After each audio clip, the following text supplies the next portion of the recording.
Penetrate. Man, roll the clip. Fat Joe, I use him as an example, right? Here's a dude that has a strong influence on hip-hop. He's a gatekeeper for the Bronx. He has a strong influence on hip-hop. He goes on his Instagram, tells the whole world that we're trying to destroy hip-hop in the hip-hop museum. And then furthermore, speaks on my allegations with Africa Bambaataa. There's no secret with Bam. The people in the industry and in the streets, everybody knows which is a predator. These rumors been going on for over 40 years. Way before I came out. I just put a face on it. So this is nothing new to the industry, to the streets. So now you speak on my situation. An hour and a half after Fat Joe gets on his Instagram and basically sticks up for Africa Bambaataa. An hour and a half later, my monetization is gone. Dude, easily, a minimum of $100,000 he made me lose out on in that time. How? Minimum. How? Explain it to those who don't understand. Because on YouTube, I'm a big YouTuber, whether y'all like it or not, and I make money off of YouTube. Minimum $20,000, $30,000, $40,000 a month is what I make.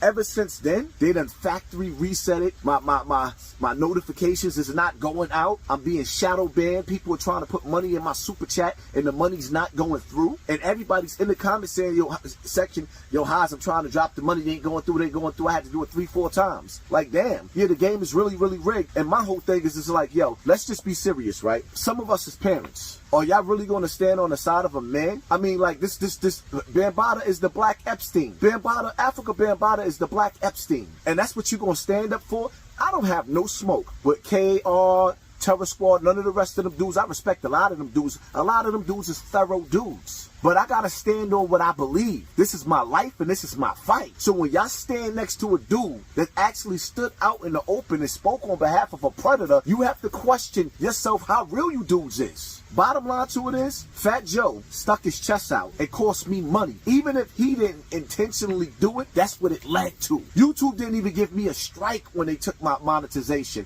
They didn't even tell me why. They said, nice doing business with you. An hour and a half after Fat Joe stuck his nose in my business. And see, the crazy part about it is, some of the shit with Joe is personal when you sit back and you analyze it. Because now you sit up there and you tell the world, okay, these guys are trying to destroy hip-hop in Africa Bambaataa. Then he says, if Africa Bambaataa is guilty, then he deserves to die. This is what Joe says. Then come to find out, so hold up, you the same type of dude that you was talking about with Africa Bambaataa? The worst part about it is everybody know that there's evil secrets that come with it, and they hide them. And now the secrets is coming out, and people just still be looking like, yo, I would never want my children in the industry, not Hollywood or the music industry, because you know everybody that said it. There's a door. There's a door. It's a door, and that's my problem right there with Joe. You see what I'm saying? And on top of the fact that now we both from 1455. And see what a lot of people don't realize is that we got the witness. We both live in the same building. We got to witness Big Pun's wife being homeless. We got to see her running around with those kids being homeless. So it hits kind of different when you actually grew up. You actually I got to see. I met Big Pun, and he was really packing a Mac in the back of my act with me and iGuard. I met Pun, and to see Pun die right after that. I was around Pun a few times. Pun passed away. Remember you used to ride that little red scooter all around? And then to see Pun, his wife, homeless in my building, while Fat Joe was all the way up. T.A. wrote some of Fat Joe's greatest hits. He was with Fat Joe on his entourage for 16 years. Fat Joe called him a sofa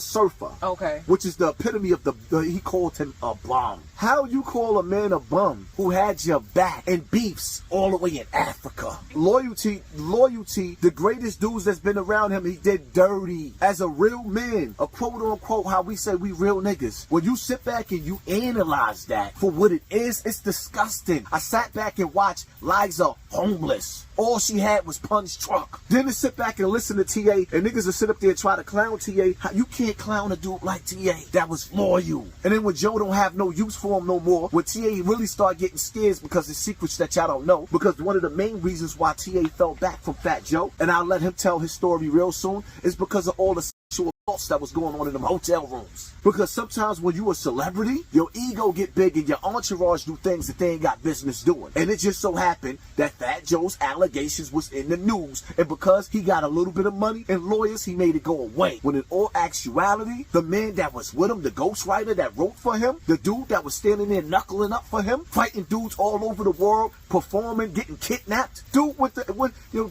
all the way to Africa and got kidnapped for Fat Joe. And then you turn around and you call him a sofa surfer? Joe was only using that young man to get young girls. Because Joe got him by a decade and some change. So he used him to go out with... wasn't he his ghostwriter? Yes, but he really was using him on the road to go out into them shows, to pull them young girls back to them hotel rooms. And that's and once TA found himself seeing too much going on, where he couldn't take the heat with that, he started falling back from Joe a few times because it was just too much. So the same man that Africa Bambaataa is the same thing as Joe. But you stuck your nose in my business. I fell back off of Fat Joe. I was making videos about Fat Joe. I fell back off of him because of my brother T-Mac. I fell back off of him because of Miami. Shout out to Miami. I fell back off of him for my boy Ant. That's my heart right there. Ant. That's my brother right there. You see what I'm saying? So Joe has dudes around him that I got love for. Shout out to Pistol Pete. And just to set the record straight real quick, I'm like, listen, I don't care. I don't have no beef with none of those brothers. These brothers are dope